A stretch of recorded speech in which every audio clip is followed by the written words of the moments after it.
host, Jennifer, as always. Welcome back.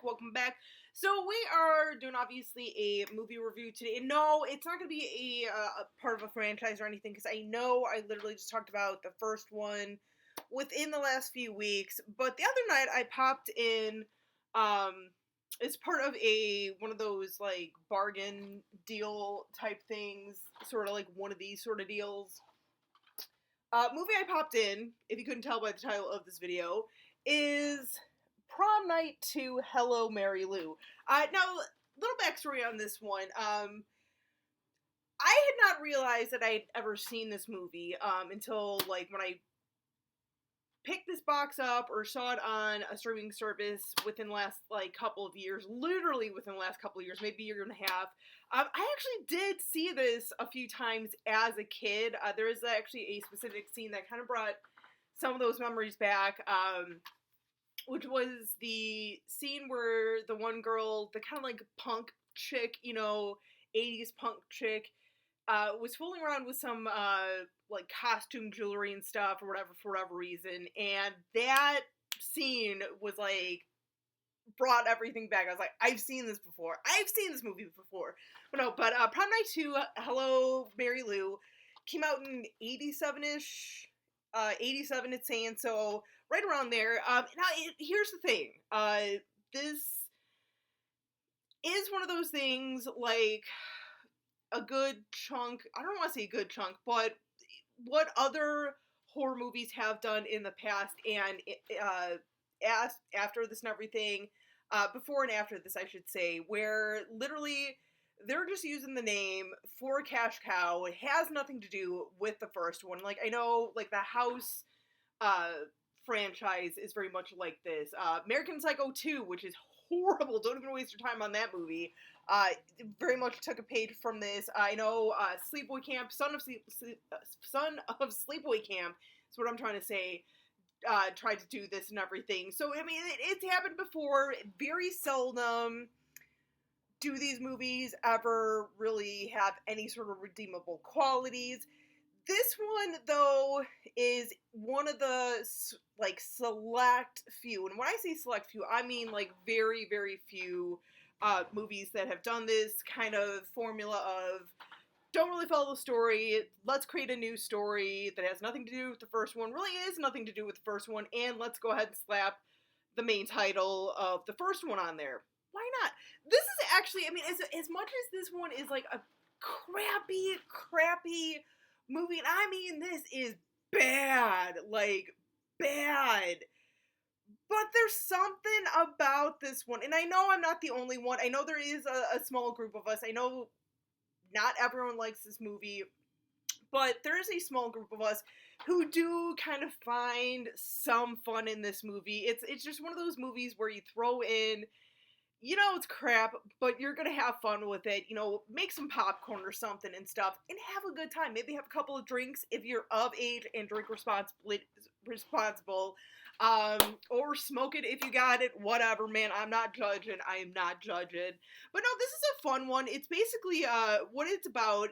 Obviously, it's sort of a revenge story and everything, so, I mean, obviously, you got, like, really, that's the only kind of similar thing between this and the first one is, it's sort of a revenge story. So Mary Lou, at the beginning, she's a slut for all intents and purposes. Of course, she becomes our prom queen, but here's the thing. So she goes to prom with her boyfriend, who they have been pinned for a year. They've been going on for a year. She decides to, as he's going to get them a drink, go off backstage with another guy. They're making out and everything, getting all hot and heavy. And of course, the boyfriend sees, is like, I've been to you for a year and I couldn't even, like, get even close to this and blah, blah, blah. He's pissed off, he's enraged, rightfully so. So he, kind of planned basically to last minute prank. He found a stink bomb that a couple of kids kind of threw in the trash basket. It's like, what, I'm gonna ruin her moment by, making everything stink. Well, of course, this horror movie, it goes awry, and she ends up going up in flames and dying. Fast forward 30 years later, And like this haunted chest or whatever opens up and releases her spirit, and she starts possessing this young girl that's in this movie. And then just sort of like all the shenanigans and everything, and kind of going after all these people.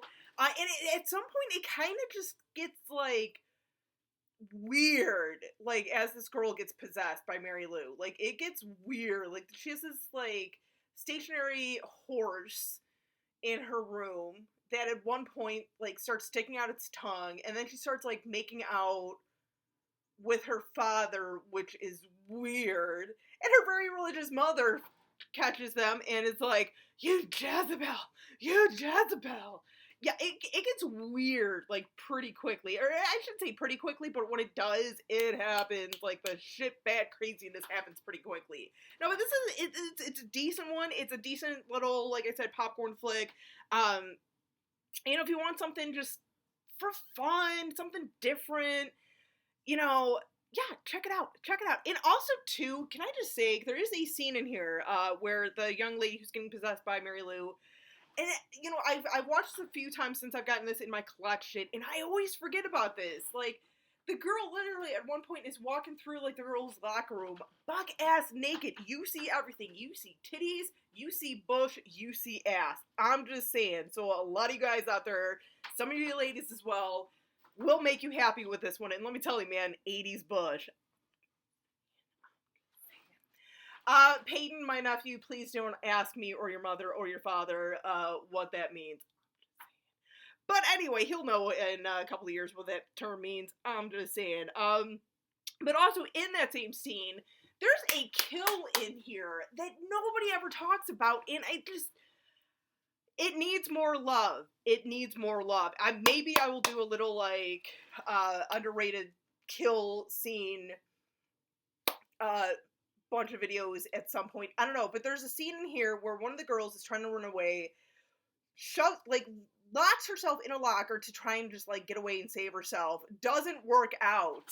So this girl, standing there naked, just is looking, and then just sort of, and boom!